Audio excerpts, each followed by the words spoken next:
नमस्कार मित्रांनो, मी अजय शैत्या आपलं परत एकदा स्वागत करतो एका नवीन व्हिडिओमध्ये।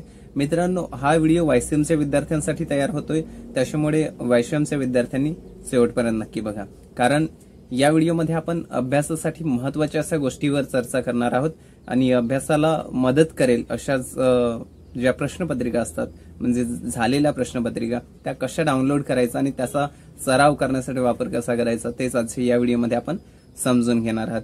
तर जास्त वेळ वाया न घालवता आपण जाऊया स्क्रीनवर आणि बघूया की प्रश्नपत्रिका ज्या आहेत जुन्या म्हणजे झालेल्या गेल्या वर्षीच्या वगैरे त्या कशा पद्धतीने डाउनलोड करता येतील। तर YCMU ऑफिशियल वेबसाईट आहे ycmu.digitaluniversity.ac या वेबसाईटवर जाऊन आपल्याला प्रश्नपत्रिका डाउनलोड करता येणार आहेत। तर सर्वात आधी आपण जाऊया आणि बघूया की कशा पद्धतीचं हे इंटरफेस या ठिकाणी आपल्याला बघायला मिळणार आहे।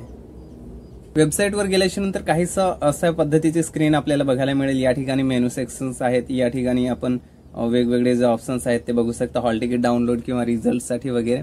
तर ह्या सगळा जो पॅनल दिसतोय किंवा ही जी पूर्ण स्क्रीन दिसते याचा आपल्याला वापर करायचा नाही आहे या ठिकाणी। तर या ठिकाणी जर आपण बघितलं तर लेफ्ट साईडला एक ऍक्टिव्हिटीज अँड सर्व्हिसेस म्हणून एक कॉलम देण्यात आलेला आहे। तर याच्यामध्येच आपल्याला एक ऑप्शन बघायला मिळेल, तो म्हणजे old sample question papers. Old आणि सॅम्पल क्वेश्चन पेपर्स आपल्याला याच ठिकाणावरून डाउनलोड करता येणार आहेत। तर चला याच्यावर क्लिक करून आपण बघूया की कशा पद्धतीने आपल्याला डाउनलोड करता येतील।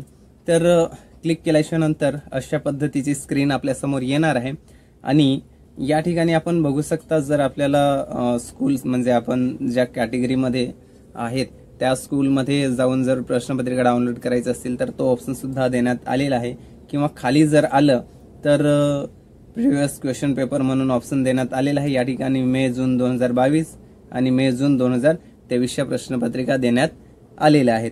तर आता आपण या ठिकाणी पदवी बघूया, पदवीचे जे प्रश्नपत्रिका आहेत 2023 त्या डाउनलोड करून बघूया। तर पदवीमध्ये आपण BA चं बघूया, बाकीचं BCom आणि इतर अभ्यासक्रम जे आहेत ते सुद्धा अशाच पद्धतीने डाउनलोड करता येतील।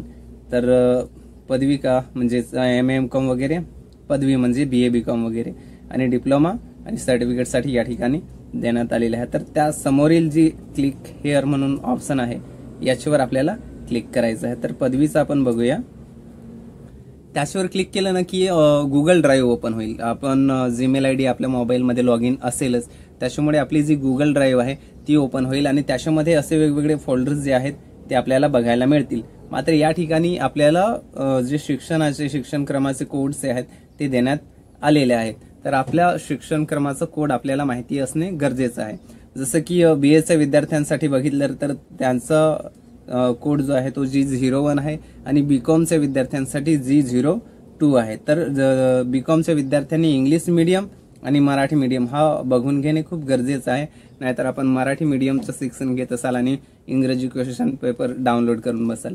तर BAच्या प्रश्नपत्रिका डाउनलोड करण्यासाठी आपण जस्ट क्लिक करूया G01 वर आणि त्याच्यानंतर आपल्यासमोर अशा पद्धतीने ज्या प्रश्नपत्रिका आहेत त्या आलेल्या आपल्याला बघायला मिळतील। तर आपला विषय जो पण असेल त्या विषयाचा आपण प्रश्नपत्रिका या ठिकाणावरून डाउनलोड करू शकता। आता जसं की कोड देण्यात आलेला असेल, आपल्याला कोड माहिती असणे गरजेचं आहे की आपल्याला जे विषय आहेत त्या विषयांचं कोड काय आहे। जसं की इकॉनॉमिक्स 218 आणि 219 या SYच्या प्रश्नपत्रिका आहेत, तर त्या आपण या ठिकाणी डाउनलोड करू शकता। बाकीचे इतर सगळ्या प्रश्नपत्रिका या ठिकाणी देण्यात आलेल्या आहेत।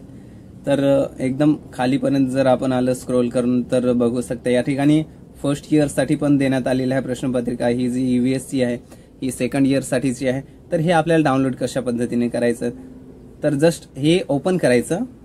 समजून घेण्यासाठी EVS म्हणजेच पर्यावरणाची प्रश्नपत्रिका आपण डाउनलोड करून घेऊया। त्यासाठी ती फाईल सर्वात आधी आपल्याला ओपन करावी लागेल। ओपन होण्यासाठी नेटच्या स्पीडवर आहे, किती टाइम घेईल। तर अशा पद्धतीने ती ओपन होईल आणि पूर्ण प्रश्नपत्रिका आपण या ठिकाणी बघू शकता। ही प्रश्नपत्रिका आता आपल्यासमोर ओपन झालेली आहे, कधीची आहे तर मे 2023ची। तर ही प्रश्नपत्रिका जर आपल्याला डाउनलोड करायची असेल तर एकदम वरच्या कोपऱ्यात उजव्या कोपऱ्यात या ठिकाणी आपल्याला 3 डॉट्स बघायला मिळतील। तर हे 3 डॉट्स जे आहेत याच्यावर क्लिक करायचं आहे। इथं टॅप केल्याच्या नंतर आपल्याला खाली असं थोडंसं स्क्रोल करावं लागेल आणि त्याच्यानंतर एक ऑप्शन बघायला मिळेल डाउनलोडचा। तर या ठिकाणी आपण डाउनलोडचा ऑप्शन बघू शकतो।